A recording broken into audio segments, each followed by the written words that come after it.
Question number 11 देखिए। Question number 10 से 2 marks के क्वेश्चन शुरू हो गए हैं। क्वेश्चन नंबर 10 से 2 मार्क्स के क्वेश्चन शुरू हो गए हैं। ठीक है, क्वेश्चन नंबर 9 तक 1 मार्क्स के थे। अब क्वेश्चन नंबर 11 ये भी 2 मार्क्स का क्वेश्चन है। दर्शाए कि 3 स्क्वायर रूट ऑफ 2 एक अपरिमेय संख्या है, so that 3 square root of 2 is an irrational number. ये शो करना है कि इरेशनल नंबर है, ये अपरिमेय संख्या है, ये दिखाना है। ठीक है, तो इसमें तरीका है कि माना हम क्या मान लेते हैं, माना 3 स्क्वायर रूट ऑफ 2 एक परिमेय संख्या है, ऐसा मान लेते हैं। ये तो हमने शो करना है कि यह अपरिमेय संख्या है, पर मैं क्या मान रहा हूं, माना 3 स्क्वायर रूट ऑफ 2 एक परिमेय संख्या है। Let 3 square root of 2 is a rational number. यदि रेशनल नंबर है, यदि परिमेय संख्या है, तो परिमेय संख्या को किस रूप में लिखते हैं, this implies that 3 square root of 2 is equal to p by q. यदि ये परिमेय संख्या है तो परिमेय संख्या को p बाई क्यू के रूप में लिखते हैं, जहाँ q क्या है, 0 नहीं है, और p और q क्या है, पूर्णांक संख्या है। ये दोनों इंटीजर्स हैं। ठीक है ना, आए समझ में। अब दिस इंप्लाइज दैट मैं क्या कर सकता हूँ, इस 3 को मैं यहाँ ले लूँ। ठीक है, हमने इसको जो परिमेय माना है, हमने इसको रेशनल नंबर माना है, तो 3 स्क्वायर रूट ऑफ 2 को क्या लिख सकते हैं, पी बाई क्यू के रूप में। तो स्क्वायर रूट ऑफ 2 क्या हुआ, इसको लिख सकता हूँ मैं पी बाई 3 क्यू। ये 3 इसके नीचे आ गया। पी क्या है, पूर्णांक, क्यू क्या है, पूर्णांक, तो 3 क्यू भी क्या होगा, पूर्णांक होगा। क्यू क्या है, इंटीजर, पी क्या है, इंटीजर, क्यू क्या है, इंटीजर, तो 3 क्यू भी क्या होगा, इंटीजर होगा। तो पी बाई 3 क्यू क्या हो गया, ये भी इंटीजर है, ये भी इंटीजर है, ये भी परिमेय संख्या, ये भी पूर्णांक संख्या, ये भी पूर्णांक संख्या है। पूर्णांक में पूर्णांक से डिवाइड करेंगे तो ये भी क्या बनेगा, ये परिमेय बनेगा। ठीक है, तो दिस इंप्लाइज दैट मैं लिख सकता हूं कि p बाई 3 परिमेय संख्या है। ठीक है, p by 3 is a rational number, ये परिमेय संख्या है। राइट हैंड साइड जो है ये परिमेय संख्या है। राइट हैंड साइड क्या है, दाएं पक्ष क्या है, परिमेय संख्या है, रेशनल नंबर है, तो बाएं पक्ष भी क्या होगा। इसका मतलब ये हुआ कि ये तो परिमेय संख्या आ गई, ये परिमेय संख्या पर ये क्या है, स्क्वायर रूट ऑफ 2 भी परिमेय होगी। क्यों, परिमेय संख्या के बराबर होगी। कोई अपरिमेय संख्या परिमेय संख्या के बराबर नहीं हो सकती। इरेशनल नंबर और रेशनल नंबर इक्वल नहीं हो सकते। तो यदि रेशनल नंबर है तो ये भी रेशनल नंबर है, यदि परिमेय संख्या तो ये भी परिमेय संख्या। इसका मतलब स्क्वायर रूट ऑफ 2 भी परिमेय होगी, जो कि गलत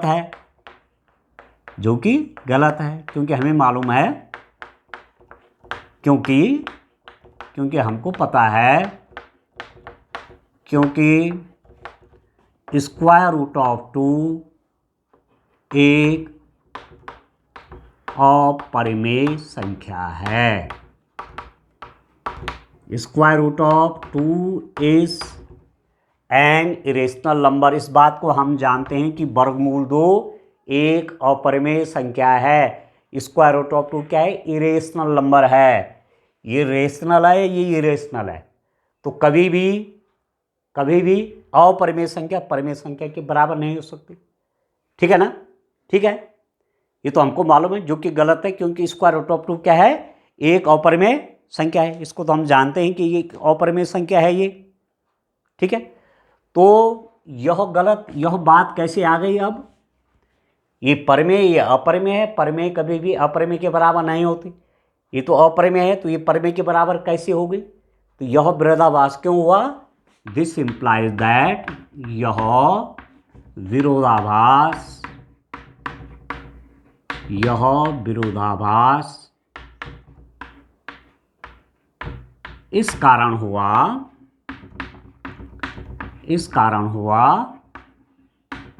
कि हमने 3√2 को परिमेय संख्या माना। ठीक है, ऐसा गलत कैसे आ गया कि एक परिमेय एक अपरिमेय के बराबर हो गई? ये गलत इसलिए हुआ क्योंकि हमने शुरू में ही गलत मान दिया 3√2 परिमेय संख्या। ये गलती इस कारण आई। ठीक है ना, इसका मतलब ये हुआ 3√2 एक अपरिमेय संख्या है। 3√2 एक अपरिमेय संख्या है। 3√2 इज एन इरेशनल नंबर। ये इरेशनल नंबर है। आया समझ में? आया समझ में? तो इस ढंग से इसमें क्या करना है, ये लॉजिक देना है। ये जो कंट्राडिक्शन पैदा हुआ ना कि √2 इज इक्वल टू √2 क्या है, इरेशनल नंबर है। इरेशनल नंबर किसके इक्वल हो गया? रेशनल के। अपरिमेय और परिमेय बराबर हो गई, ये तो गलत है। अपरिमेय कभी भी परिमेय के बराबर नहीं होती। तो ये बात क्यों ऐसा आया, ऐसी गलत स्टेटमेंट यहाँ पर क्यों आई? क्योंकि यहाँ गलती हो गई, हमने ये गलत मान लिया कि परिमेय संख्या है, इसका मतलब 3√2 एक अपरिमेय संख्या है। प्रूव्ड, ये हो गया प्रूव्ड। ठीक है ना, प्रूव्ड हो गया, सत्यापित हो गया। एक लॉजिक और दे दूं, 3 क्या है? परिमेय संख्या है, और √2 क्या है? अपरिमेय संख्या है। तो 3√2 का मतलब हुआ 3 × √2।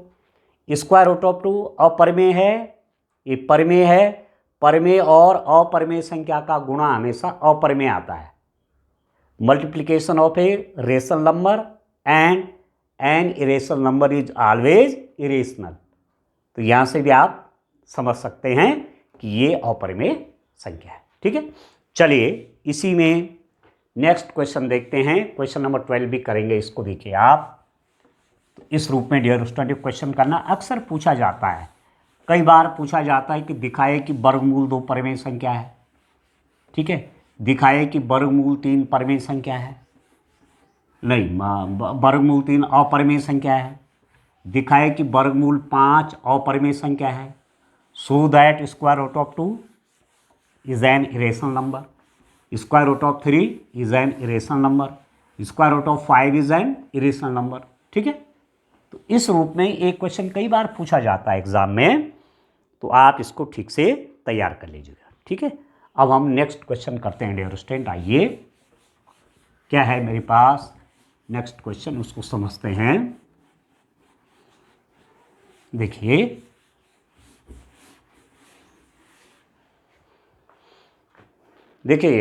Question number 12।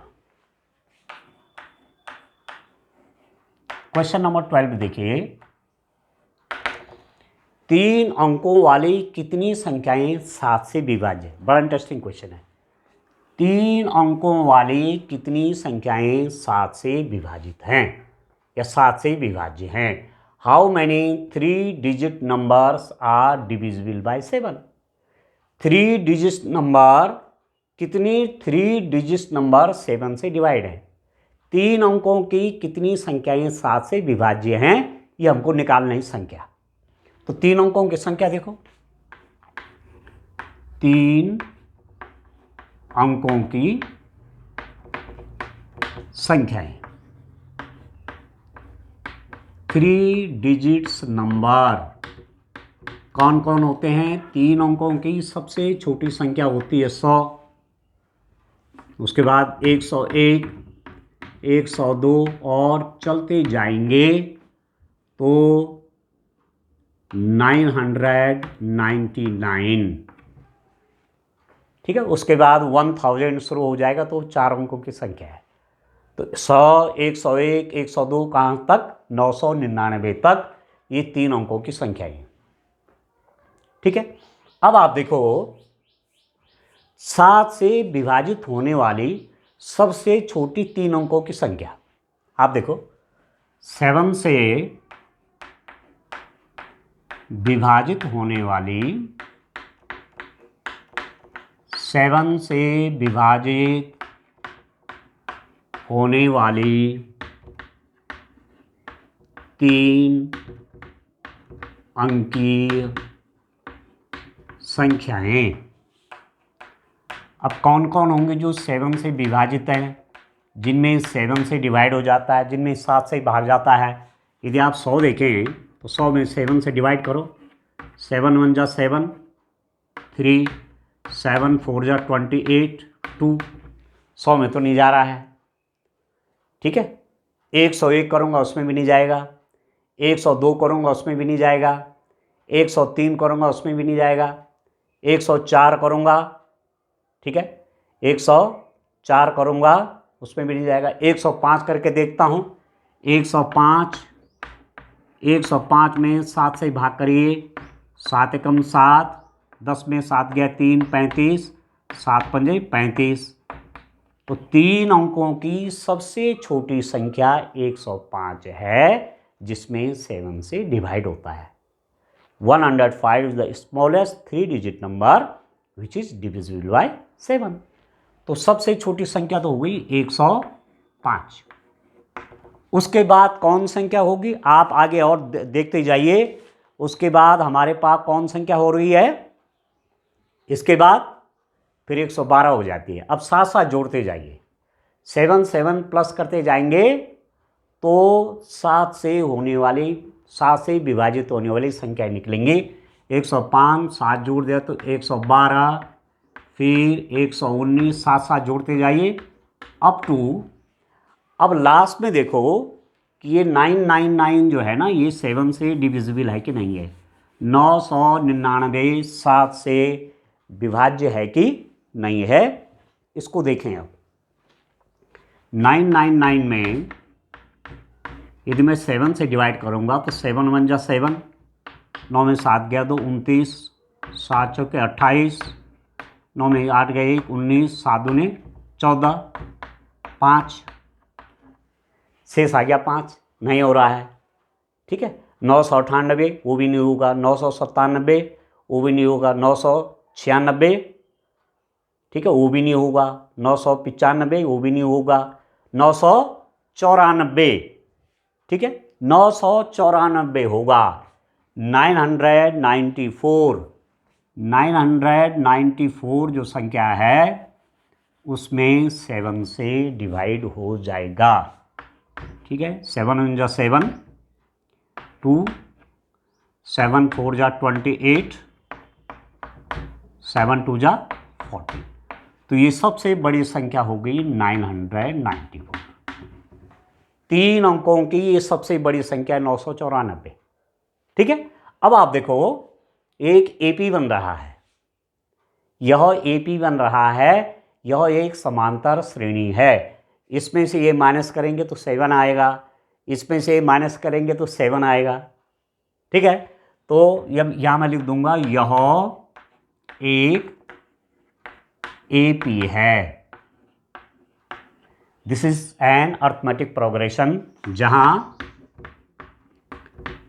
प्रथम पद मैं लिख लेता हूं, प्रथम पद a इज इक्वल टू 105, ये निकल गया।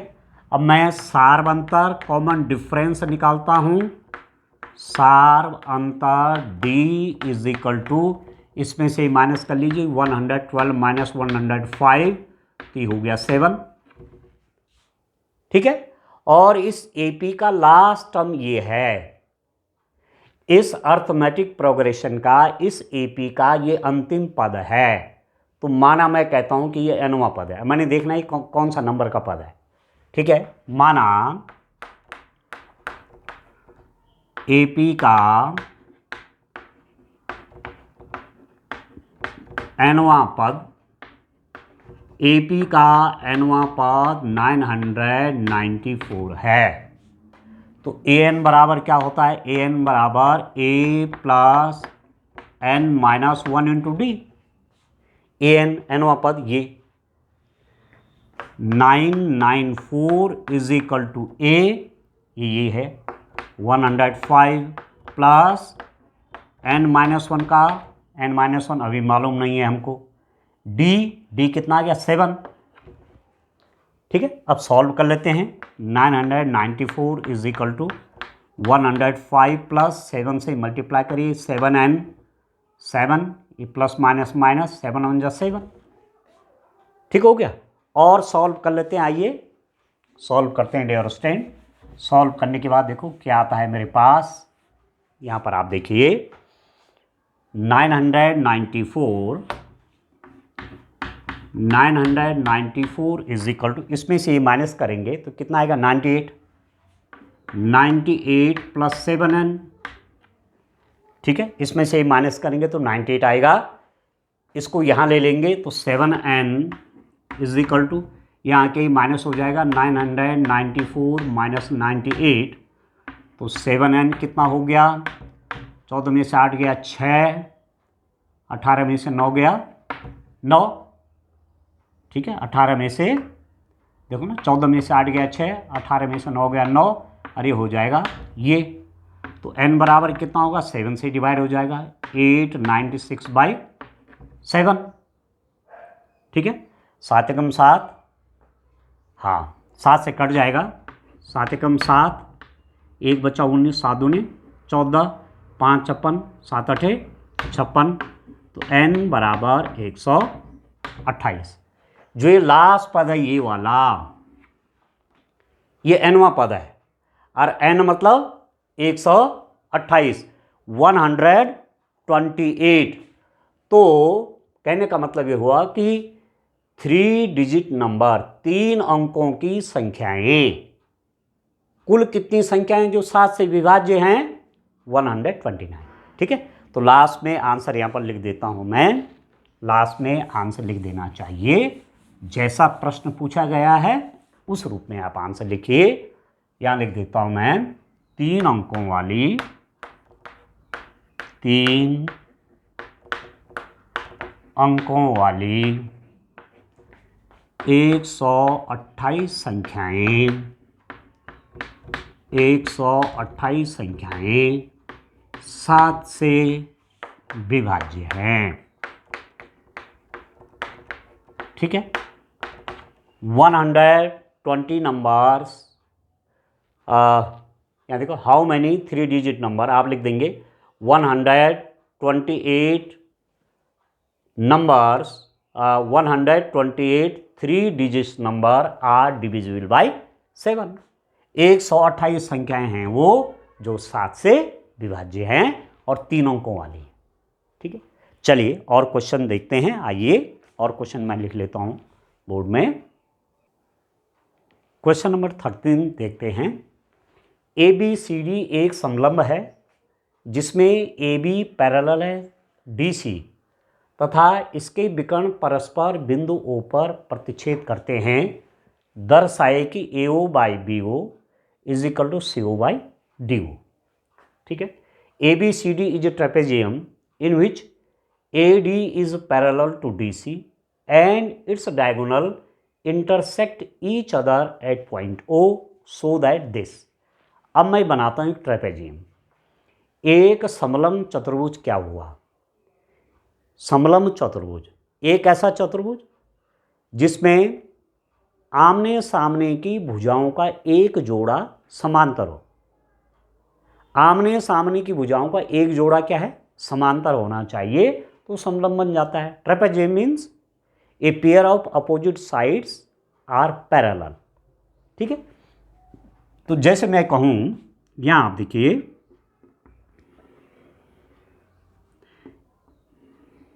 ऐसा मैं बना लेता हूं।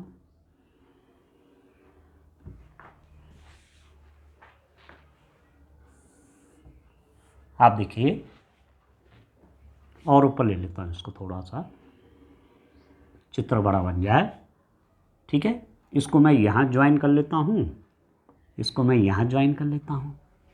आया समझ में, मैंने ज्वाइन कर दिया और ये है ट्रेपेजियम A B C और D। ये इसके समांतर है, ये इसके पैरेलल है, ठीक है। और मैं डायगोनलों को मिला लूँ, इसके विकर्ण को इससे ज्वाइन किया और इसके विकर्ण को इससे ज्वाइन किया, एक दूसरे के विकर्ण डायगोनल बिंदु ओ पर इंटरसेक्ट कर रहे हैं। इस समलंब चतुर्भुज के विकर्ण एक दूसरे को बिंदु ओ पर इंटरसेक्ट कर रहे हैं, बिंदुओं पर काट रहे हैं। ट्रेपेजियम है, इसके डायगोनल्स एक दूसरे को बिंदुओं पर, पॉइंटों पर इंटरसेक्ट कर रहे हैं, ठीक है। तो यहां मैं लिख लेता हूं ए बी सी डी एक समलंब है, A B C D is a trapezium, A B C D एक समलंब है जिसमें क्या दिया हुआ है, समांतर भुजाओं का एक जोड़ा, ए बी समांतर है सी डी के, ये और ये आपस में समांतर हैं, तथा विकर्ण AC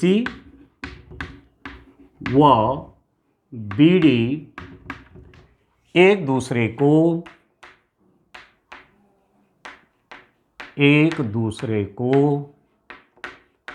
बिंदुओं पर प्रतिच्छेद करते हैं।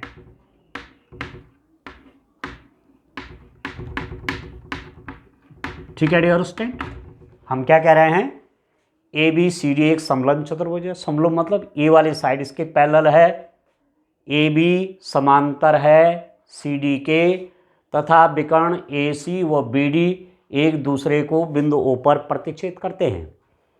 A B C D is a trapezium in which this side A B is parallel to C D and the diagonals A C and B D are intersecting at point O. ये हमको दिया है, ये सब दिया हुआ है, सिद्ध करना है। What we have to prove, क्या सिद्ध करना है डियर स्टूडेंट, आइए देखते हैं। सिद्ध करना है कि ओ ए या A O by B O, A O by B O is equal to C O by D O, ये सिद्ध करना है। A O by B O is equal to C O by D O, ये सिद्ध करना है dear student. तो आइए अब हम इसके आगे चलते हैं, किस रूप में इसको प्रूफ करेंगे, आइए देखते हैं। हमारे पास क्या क्या है, ए बी समांतर है सी डी के, ए बी सी डी के समांतर है, दिया है, दिस इज गिवन, दिया है, तथा ए सी एक तिर्यक रेखा है, ठीक है, ए सी एक तिर्यक रेखा है। ठीक हो गया। क्या कह रहा हूं मैं कह रहा हूं कि ए बी और डी सी, सी डी क्या है, पैरेलल है, समांतर हैं, और ए सी कोई तिर्यक रेखा है, तिर्यक, ये रेखा तिर्यक रेखा है, ठीक है, ठीक है। A B is parallel to C D and A C is a transversal line. तो इससे क्या हो जाता है dear student, this implies that कि एंगल, कौन कौन angle, O A B is equal to angle O C D, ये हैं एकांतर कोण। कैसे कोण हुए, एकांतर कोण है, अल्टरनेट एंगल। ये इसके पैरेलल है, ठीक है, ये इसके पैरेलल है, ये इसके समांतर है, और एक तिर्यक रेखा है। तो ये वाला कोण और ये वाला कोण आपस में बराबर हो जाएंगे। O A B is equal to O C D. कैसे कोण हैं, एकांतर कोण है डियर स्टूडेंट, ये एकांतर कोण है। और angle A O B angle A O B और angle C O D, angle C O D बराबर होंगे। ये वाला कोण इस वाले कोण के बराबर होगा। ये कैसे कोण है? शीर्षाभिमुख कोण, vertically opposite angle. Vertically opposite angle आपस में बराबर होते हैं, तो ए ओ बी और सी ओ डी आपस में बराबर हो गए। ठीक है, ये एंगल इसके इक्वल है और ये एंगल इसके बराबर है डियर स्टूडेंट। अब मैं आगे बढ़ता हूं, दो ट्रायंगल ले लेता हूं मैं, ट्रायंगल ए ओ बी तथा सी ओ डी। ठीक है, त्रिभुज ए ओ बी तथा इस वाले त्रिभुज में और इस वाले त्रिभुज में, त्रिभुज सी ओ डी में, इन दो त्रिभुजों में हमको क्या क्या जानकारी है? ये वाला त्रिभुज और ये वाला त्रिभुज ले रहा हूं मैं। एक तो ये एंगल इसके बराबर है, अभी हमने देखा angle angle O A B is equal to angle O C D. Angle O C D कैसे कोण है? ये एकांतर कोण है। ठीक है, अभी हमने यहां देखा, ये देखो angle O A B O C D कैसे कोण है? एकांतर कोण है। और दूसरी चीज कि angle A O B is equal to angle C O D. Angle C O D ये कैसे कोण है? शीर्षाभिमुख कोण है। तो इस ट्रायंगल और इस ट्रायंगल में आप क्या देख रहे हैं? ये वाला एंगल इसके बराबर है और ये वाला एंगल इसके बराबर है। तो इसका मतलब तीसरा एंगल इसके अपने आप बराबर हो जाएगा। जब ये इसके बराबर है, ये इसके बराबर है, तो ये इसके बराबर है। तो कैसे हो गए ये त्रिभुज? कैसे हो गए? समरूप हो गए। ठीक है ना? ठीक है ना? तो अब आप देखो, इसका मतलब आप देखिए डियर स्टूडेंट, इस ट्रायंगल और इस ट्रायंगल में ये वाला एंगल इसके बराबर है, ये वाला एंगल इसके बराबर है। तो this implies that triangle O A B is similar to, समरूप है त्रिभुज सी ओ डी के। ये दोनों समरूप हो गए। किससे? कौन सी प्रमेय से? ए से। ए मतलब एंगल, ये वाला एंगल इस एंगल के बराबर है, ये वाला एंगल इस एंगल के बराबर है। दो त्रिभुजों में इसका एक कोण इस कोण के बराबर है, इसका एक कोण इस कोण के बराबर है, तीसरा कोण अपने आप बराबर हो जाएगा। तो इसको बोलते हैं एंगल थ्योरम से। तो ये हो गए समरूप, सिमिलर हो गया। ये और ये क्या हो गया? सिमिलर हो गया। जब त्रिभुज समरूप हो जाते हैं, जब ट्रायंगल सिमिलर हो गए, समरूप त्रिभुज हो गए, तो उनकी संगत भुजाओं में, संगत भुजाएं समानुपातिक होती हैं। दो त्रिभुज क्या हैं? यदि समरूप हो गए, जैसे ये अरे यहां पर समरूप हो गए, तो उनकी संगत भुजाएं समानुपाती होती हैं। तो इसका मतलब ये हुआ, ऐसा ले लो, ओ ए बाई उसके संगति सी ओ बराबर, ठीक है, ओ ए बी कह रहा हूं ना, ओ ए बी। तो ओ भी ले लेता हूं इसको, पहले मैंने ये दो ले लिए, O A by C O is equal to, अब पहले और लास्ट को ले लेता हूं, O B by O B by D O D. ठीक है, दो ट्रायंगल में कौन कौन ले रहा हूं? एक तो मेरे पास ओ ए बी है और दूसरा सी ओ डी था।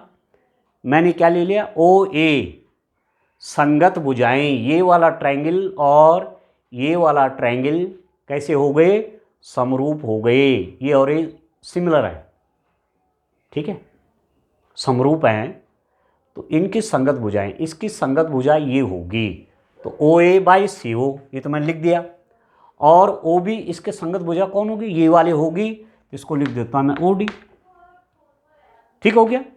तो मुझे सिद्ध क्या करना है? मुझे सिद्ध करना है ए ओ बाई बी ओ। मैं इसको ऐसा भी लिख सकता हूं, यहां पर ऐसा भी इसको लिख सकता हूं। आप देखिए,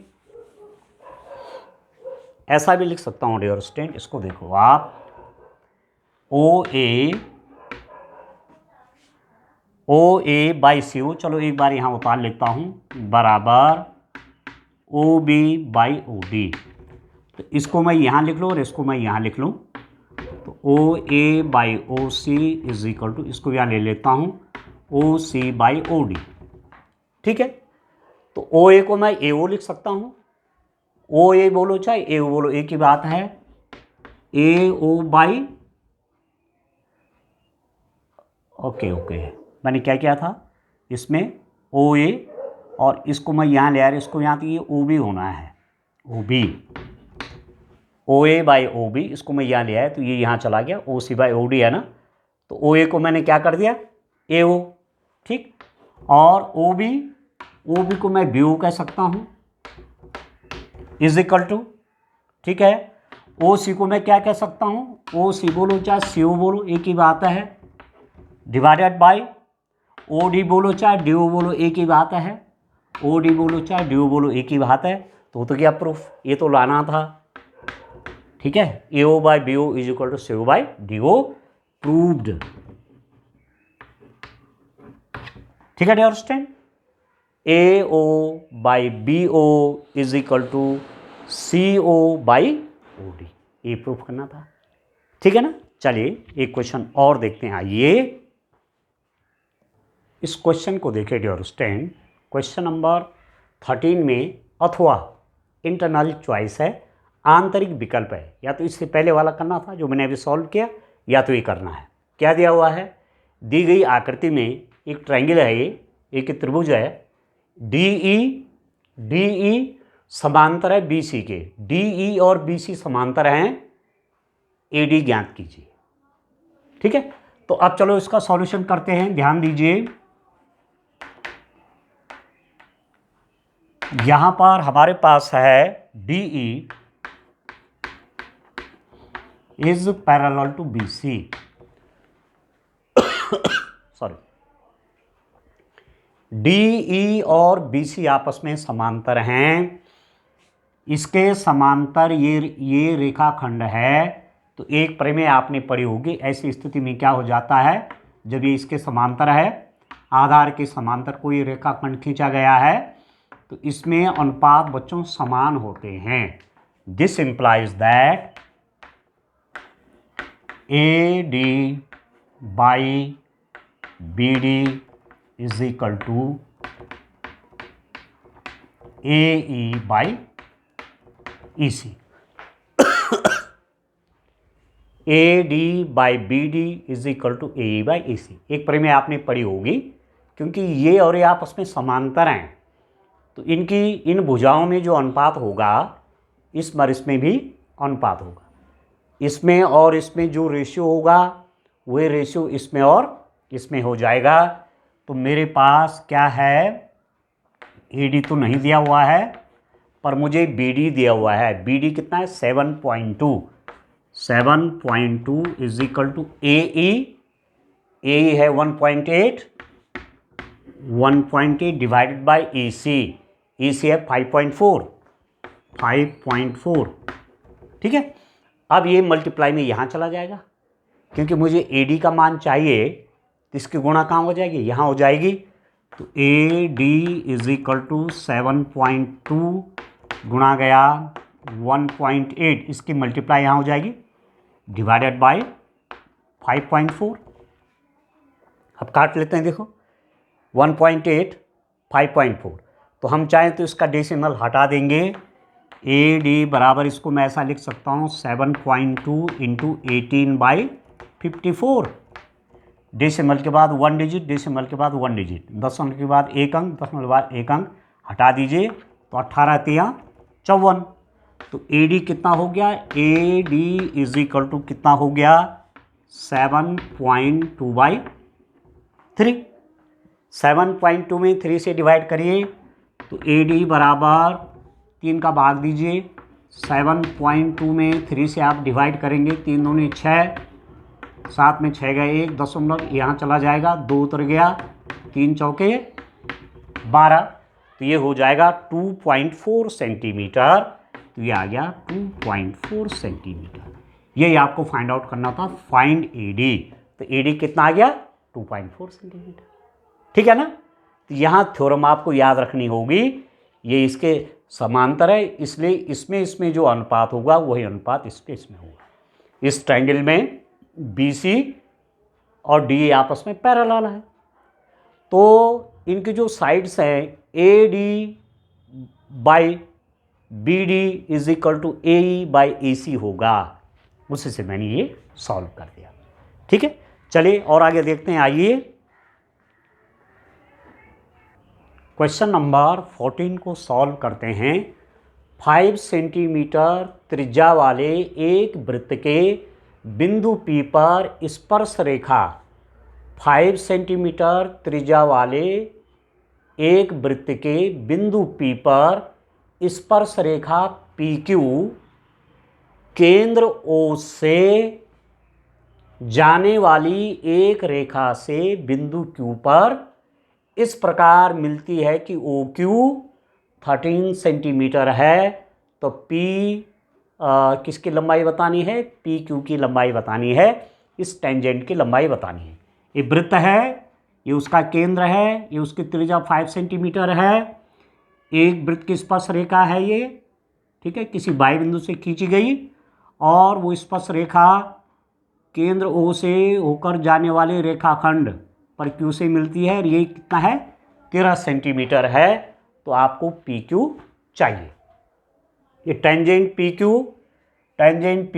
eight a point P of a circle of radius 5 centimeter meets a line through the center O at the point Q so that OQ is equal to 13 centimeter.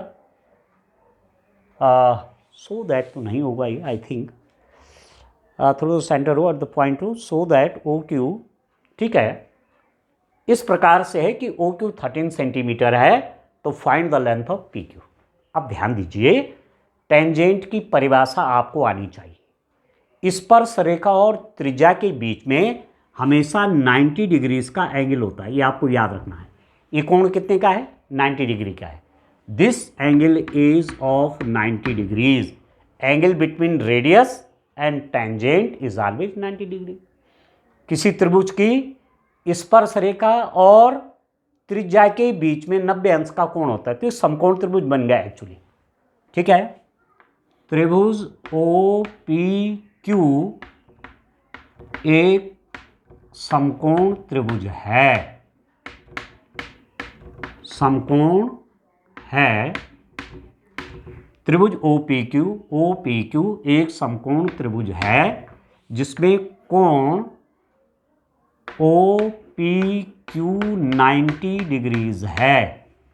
ये ट्रायंगल है, ये उसकी रेडियस है, ये टेंजेंट है, इनके बीच में 90 degree का कोण है।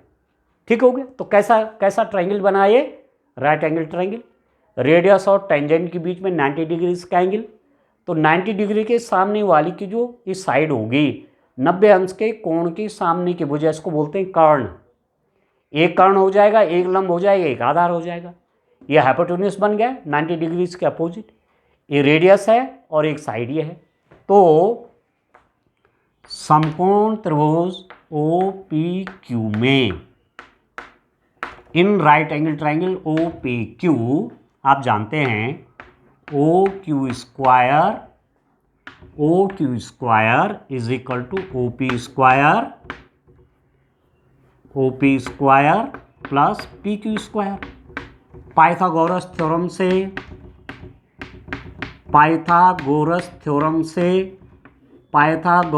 प्रमेय से कर्ण का वर्ग बराबर इन दो भुजाओं के वर्गों का योग, OQ का वर्ग बराबर OP वर्ग प्लस PQ वर्ग, पाइथागोरस थ्योरम से। अब OQ आपको दिया हुआ है, ये तो 13 है, तो 13 square is equal to OP 5 है, 5 स्क्वायर प्लस PQ स्क्वायर, तो ये हो जाएगा 169 इज इक्वल टू 5 का स्क्वायर 25 प्लस PQ स्क्वायर, यहाँ जाके माइनस हो जाएगा। PQ स्क्वायर बराबर 169 माइनस 25, यहाँ के माइनस हो जाएगा। तो PQ square is equal to, यहाँ के माइनस हो जाएगा, तो ये बन जाएगा 4 144, तो पी क्यू कितना हो जाएगा, पी क्यू स्क्वायर ये है तो पी क्यू कितना हो जाएगा, वर्गमूल 144, P Q square is equal to 144, तो P Q is equal to इसका स्क्वायर रूट, और इसका वर्गमूल कैसे निकालेंगे आप देखो, 12 गुणा गया 12, 144 क्या होता है 12 गुणा गया 12, 12 इंटू 12 इज इक्वल टू 144, और जब वर्गमूल निकलेगा तो ये हो जाएगा 12, स्क्वायर रूट निकलेगा तो कितना हो जाएगा 12 हो जाएगा। तो हमको पूछा गया था find the length of O P, sorry find the length of P Q, P Q की लंबाई बताइए, तो पी क्यू कितना हो गया, पी क्यू हो गया 12 सेंटीमीटर, ठीक है, पी क्यू कितना हो गया 12 सेंटीमीटर हो गया। इस रूप में क्वेश्चन करना है और आगे बढ़ते हैं। चलिए नेक्स्ट क्वेश्चन की ओर। क्वेश्चन नंबर 15 देखिए डियर स्टूडेंट, निम्नलिखित बारंबारता बंटन के लिए माध्यक वर्ग ज्ञात कीजिए, find the median class for the following frequency distribution. ये वर्ग अंतराल हैं, क्लास इंटरवल 0 से 5, 5 से 10, 10 से 15, 15 से 20, 20 से 25, ये बारंबारताएँ फ्रीक्वेंसी, 10 इसकी 10 है, इसकी 15 है, इसकी 12 है, 29 है। अब निकालेंगे संचयी बारंबारता क्यूमुलेटिव फ्रीक्वेंसी। संचयी बारंबारता कैसे बनाते हैं, क्यूमुलेटिव फ्रीक्वेंसी टेबल कैसे बनाते हैं, ये पहला वाला यहाँ उतर जाता है 10 का 10, अब इन दोनों का प्लस होता है, जोड़ दीजिए 15 और 10 को तो ये हो जाएगा 25, इन दोनों को प्लस करिए ये हो जाएगा 37, इन दोनों को प्लस करिए ये हो गया 57, इन दोनों को प्लस करिए ये हो गया 66। ऐसे ही बनाते हैं संचयी बारंबारता क्यूमुलेटिव फ्रीक्वेंसी। पहला वाला उतर जाता है, इसका प्लस किया 25, इसका प्लस किया 37, इसका प्लस किया 57, इसका प्लस किया 66। अब इसको प्लस कर लीजिए, 9 और 2 11, 5 16 का 6, 1 2 1 3 1 4 1 5 और 1 6, तो ये हो गया n, ये मिलना चाहिए। इसका मतलब यदि ये और ये मिल गए तो हमारा संचयी बारंबारता सारिणी सही बना रखी है। तो यहाँ पर आप देख रहे हैं n की वैल्यू कितनी होगी, n इज इक्वल टू 66। तो जब हम माध्यिका निकालते हैं तो हम क्या करते हैं n/2 कर लेते हैं, तो n/2 बराबर 66/2 कर लेते हैं, ये हो गया 33, इसका आधा n का आधा 66 में 2 से भागे 33। अब इसमें देखो 33 कहाँ है, संचयी बारंबारता में 33 देखना है, तो 25 है, ये क्या है 37, 33 तो है नहीं, तो यहाँ तो आएगा नहीं, तो यहाँ आएगा 33 है ना, तो 25 के बाद क्या है 37 है, 33 नहीं है, तो इसी में आएगा, ये बन जाएगा ये वाला, ये बन गया माध्यिका वर्ग 10 से 15, ये हो गया माध्यिका वर्ग। संचयी बारंबारता में 33 नहीं है, 25 के बाद 37 है, तो यही बन जाएगा। इसी के आगे मैं बढ़ूंगा तो ये बन जाएगा क्या, हमको क्या पूछा गया है, माध्यक वर्ग, ठीक है, मीडियन क्लास, तो ये मीडियन क्लास बन गई जहाँ ये क्यूमुलेटिव फ्रीक्वेंसी पड़ेगी, जहाँ ये संचयी बारंबारता पड़ेगी।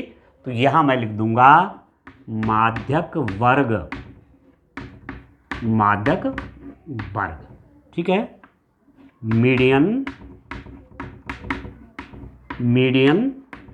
क्लास। तो मीडियन क्लास कितनी, ये वाली होगी मीडियन क्लास 10 to 15। बस इतना सा क्वेश्चन था ये 2 मार्क्स का कि मीडियन क्लास 10 to 15 है, ठीक है ना। बस इसलिए ध्यान रखना पड़ता है, जो n/2 करके आया वो संचयी बारंबारता में कहाँ है, तो 33 इसी के अंदर आ जाएगा, तो ये बन गया आपका मीडियन क्लास माध्यक वर्ग, ठीक है। इस रूप में क्वेश्चन करना था, देखो कितना सरल क्वेश्चन है। चलिए और आगे बढ़ते हैं, आइए